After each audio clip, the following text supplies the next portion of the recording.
Hello Year 5 and welcome to the final part of There's a Boy in the Girls' Bathroom. This is chapter 46. Colleen's mother told everyone to find a partner for the three-legged race. Jeff and Colleen looked nervously at each other. Judy and Betty paired up. They stood side by side with their arms around each other's shoulders as Mrs. Verigold tied their legs together.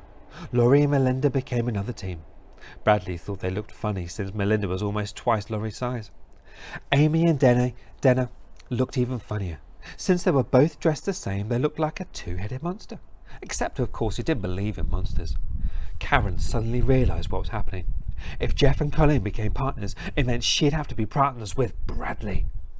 So, Jeff said to Colleen, who's your partner? No one yet, said Colleen. Excuse me, who's yours? No one yet. Colleen's mother stepped in and paired up the final two teams.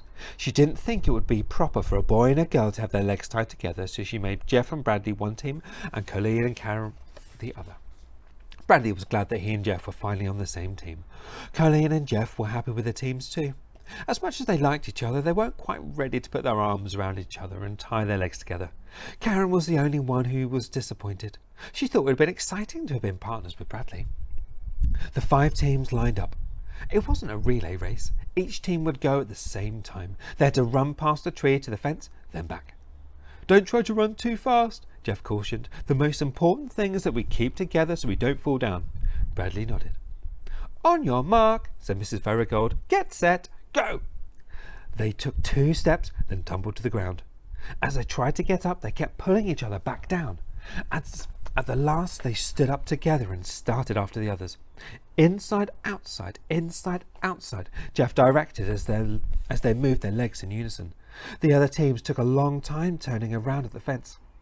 When Jeff and Bradley reached the fence, they simply fell down again and stood up facing the other direction. It was quicker that way. Amy and Dina were just ahead of them. Amy tried to go to the left of the tree as Dina tried to go to the right of it. They smashed into it. Inside, outside, said Jeff as he and Bradley charged around them. Karen and Colleen were in the lead when they suddenly stumbled and fell on their faces. Judy and Betty tumbled over them. Laurie and Melinda had to stop and turn to avoid the pile.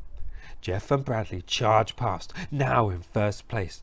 Inside, outside, called Jeff, but they must have missed a beat somewhere, because when he said inside, they both moved their outside feet, and when he said outside, they moved their inside feet. Hey Bradley, you're going the wrong way, yelled Laurie. Whoa! Amy and Dina dived across the finish line in first place, just ahead of Laurie and Melinda. Jeff and Bradley crawled across in third.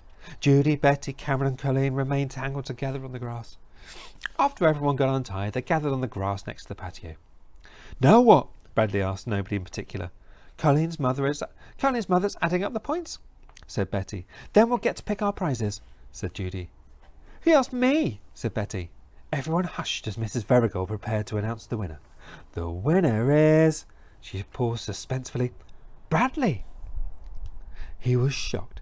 He had been on the winning team every time except for the 3-legged race and the somersault race, but he had been having too much fun to notice. Everyone clapped their hands as he walked to the front. Mrs. Verigold gave him a blue ribbon that said first place on it. No one had told him about the ribbon. Then he got to pick a prize. He looked through the basket. There were lots of good things from which to choose. Dolls, makeup, perfume, earrings, hair ornaments. He chose a harmonica. Belinda came in second. Then Amy, Judy, Dina, Karen, Laurie and Betty, and Jeff was last. Jeff knew he'd be last, since it was never on Bradley's team. The only race he won was the somersault race. Actually, he had tied for last with Colleen, but Colleen didn't get the prize because she'd get all her presents later. Jeff took the only prize left in the basket, a doll's dress. Thank you, he said politely. Now what? Bradley asked. We have ice cream and cake, said Melinda. Oh boy, said Bradley. Melinda laughed.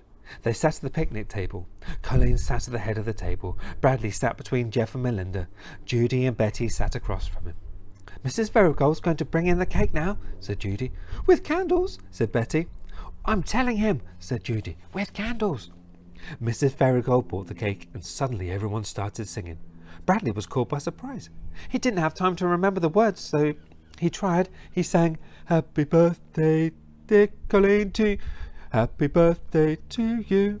Happy birthday to you, oh dear Colleen. Happy birthday, dear, to you. He suddenly realised he was the only one still singing. Everyone laughed. It's not his fault, said Judy. This is his first birthday party in a long time. There are 10 candles because she's 10 years old, explained Betty.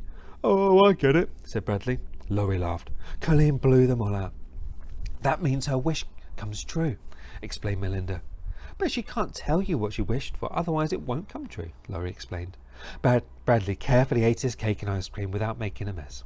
Then everyone went to the living room where Colleen opened her presents. Open mine! Mine first, they urged. That one's mine. Open mine, Colleen, said Bradley.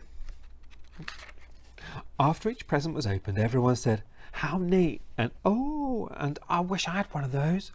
Bradley said those things too, and he meant what he said, although most of the gifts were things he never would have wanted. Colleen picked up the next present. That's mine, he shouted. Colleen read the card. On the front of the card there was a picture of a baseball player swinging a baseball bat. It said, here's hoping your birthday is... On the inside of the card it showed the bat smacking a ball and said, a big hit. Under that it said, happy birthday, and it was signed, Love, Bradley. Everyone went crazy. Love! Exclaimed Amy. Love! Bradley's heart sank as he realised he'd made a terrible mistake. Bradley's in love with Colleen, said Dina. Oh, Bradley, said Judy. When are you getting married? Teased Laurie. Shut up, Karen shouted. Everyone stopped talking and looked at her, very surprised. Big deal, said Karen. You're all so immature. Colleen tore off the wrapping paper and looked at Bradley's gift. Her mouth dropped open. She showed it to everyone. Wow, said Laurie. Let me see, said Amy. It was a replica of the human heart. They could see all the blood vessels, the aorta and all the capillaries. The heart valves opened and shut. It could be taken apart and put back together again. How neat, said Melinda. I wish I had one of those, said Betty. Bradley smiled proudly. He felt happier about the fact that Colleen liked his present than about coming in the first place. But, of course, he knew all along she'd like it. Carla had told him to give her a gift from the heart. Colleen opened the rest of the presents. Then everyone went home. Jeff and Bradley left together. It was still light outside, although the street lights had come on. So? Asked Jeff. Wasn't that fun? Oh, so wasn't that fun? Bradley exclaimed. It was the most. At first, when I gave Colleen her present and she asked me what it was, I almost told her. And then when I was the only one sitting at the table, this boy must be hungry. But then the races started and everyone got points, even the losers. Only next time I wasn't going to sign it love. Karen's a good somersault. A chicken's a funny name for a dog. Maybe if I get a chicken, they'll name it Dog. He blew into his harmonica. The doll's dress dangled from Jeff's hand. Chapter 47. Dear Carla. Hi, what colour shirt are you wearing today? I'm sorry I yelled at you. Guess what? I got 100% on my arithmetic test. Can you believe it? And I didn't rip it up. I would have sent it to you, but I can't because it's hanging on a wall in Mrs. Ebble's class. Do you like teaching kindergarten? I bet you're a good teacher. Ask them to draw pictures for you. You should teach them how to do somersaults too. Thank you for giving me back the book which you already gave me. I'm sending you a present too. It's a gift from the heart, so you can't return it. Love from... Oh, that's crossed out. Love, Bradley. P.S. Her name is Ronnie. Bradley folded the letter and put it in the envelope. He wrote Carla's name on the outside and addressed it to Willow Bend School. Ronnie gave Bartholomew a big hug and a kiss. Well, goodbye, everybody, she said. Goodbye, Ronnie, said everybody. I'll miss you, said Bartholomew. Bradley placed the little red rabbit with a broken ear inside the envelope. He stared out of his window for a moment, then looked back down at the bulge in the envelope. He frowned. But it was an unusual frown. In fact, it might have been a smile. Oh. And there we go. That's the end of that story. I really hope you like it. Keep tuned to our YouTube channel because there will be lots of other books being read. You can, of course, read or listen to the other stories being read on the other year groups channels as well. So why not check those out? Goodbye.